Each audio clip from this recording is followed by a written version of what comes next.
So, something I wanted to talk about was one of the questions that you should ask when you're getting married, especially through arranged marriage, and when you meet parents of the would-be groom or the guy who you're looking at to get married. So something that you should be asking is, financially, what are they earning? What do they own? So when it comes to the house, when it comes to any kind of vehicle, those kind of things. But especially you should ask them about any kind of debts, any kind of loans, any kind of EMIs that they're paying, any kind of credit card debt that they have. So something that I think can be very misleading is that when you ask them, oh, like what is your salary, what are you earning, they could say, oh, like I'm earning 20 lakhs or maybe 50 lakhs. Doesn't matter.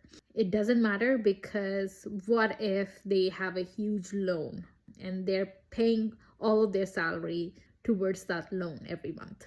That means they're not getting any income.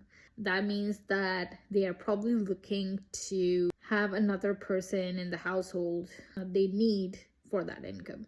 So that is something that you should be aware of, because that's when you can make the right decision for yourself, if if you do want to go ahead with it or not. And the second thing I want to talk about was when you're looking at the guy to get married. Another thing is that a lot of the times the parents of the man, they basically say misleading things.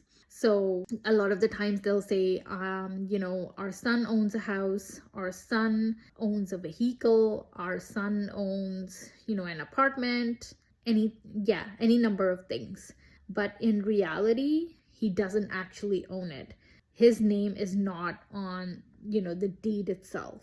So don't believe when they say these things, because what that means is that they'll just say, oh, like what we meant was what's ours is our son, so obviously in the future he is going to be the one who's going to get these things. But the truth is, that's not the reality right now. And if you want to plan your future together, which means financially as well, that means you need to know the truth right now, and you can't rely on what happens in the future, because it's in the future. You don't know what's going to happen. Yes, he may own a house in the next 20 years, 30 years, whatever, but it's also possible something happens and he's not able to own the house or whatever.